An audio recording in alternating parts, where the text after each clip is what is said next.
বিশ্ব নবী মসজিদের মেম্বারের ভিতরে উঠতেছেন। মেম্বারের ভিতরে ওঠার সময় প্রথম সিঁড়িতে পা রাখলেন। পা রাখার পর কি বললেন? পা রাখার পর নবীজি বললেন আমিন। আবার দ্বিতীয় সিঁড়িতে পা রাখার সময় আবার বললেন আমিন। তৃতীয় সিঁড়িতে পা রাখার সময় আবার আমিন বললেন।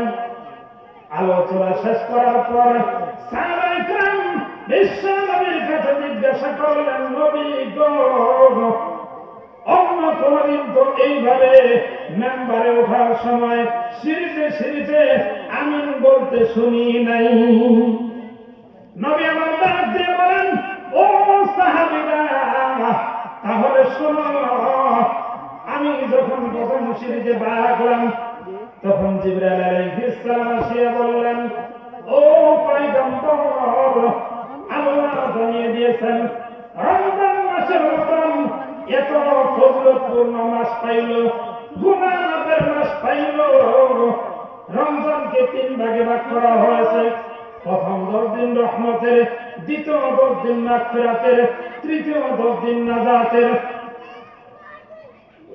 এত রহমত, বরকত, মাগফিরাত, নাজাতের মাস পাওয়ার পরেও যে ব্যক্তি জীবনের গুনাহ মাফ করাইতে পারল না, ওই ব্যক্তি ধ্বংস হয়ে যায়। জিবরাইল আলাইহিস সালাম বরদোয়া করলেন আর আমাকে আমিন বলতে বললেন। তখন আমি তার বরদোয়ার সাথে আমিন বইলা সম্বোধন করে দিলাম। এরপরে বলতেছেন, দ্বিতীয় সিঁড়িতে পা রাখার পর আমি আমিন বললাম এই কারণে, জিবরাইল আলাইহিস সালাম বললেন, আপনি নবীকে না বানাইলে আসমান জমিন কিছুই বানানো হতো না। আপনি নবীর প্রতি মাত্র একবার যে দরুদ শরীফ পড়ে, মান সাল্লা আলাইয়া ওয়াহিদাতান সাল্লাল্লাহু আলাইহি আশরা। আল্লাহর নবী বলেন, আমি নবীর প্রতি যে একবার দরুদ শরীফ পড়ে, সাথে সাথে আল্লাহ পাক রব্বুল আলামিন ওই বান্দা বান্দির উপরে 10টা রহমত নাযিল করে দেন। এত বড় ফজিলত, অথচ আপনি নবীর নাম শোনার পর যে দরুদ শরীফ পড়ল না, ওই ব্যক্তি ধ্বংস হয়ে যায়। আমি নবী বললাম আমিন।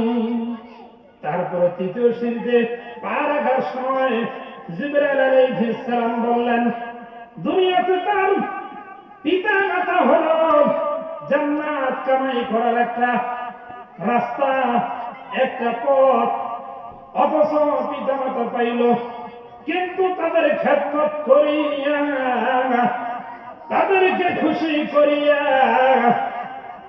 জান্নাত কামাই করতে পারল না, ওই ব্যক্তি ধ্বংস হয়ে যাক। আমি নবী তখন আমিন বলিয়া সম্বোধন করে ওই জিবরাইল আলাইহিস সালামের বরদোয়ার সাথে সমর্থন করিয়া বললাম আমিন। এজন্য বন্ধু, এখন থেকে আমাকে আপনাকে হিম্মত করতে হবে, সাহস করতে হবে। রমজান মাস বিগত বছর কেমনে কাটাইছি ওগুলো আমার দেখার বিষয় না, কিন্তু এই মাসটাকে জীবনের সুবর্ণ সুযোগ মনে করিয়া আমি এই মাসটাকে আমলের ভিতরে কাটাইব।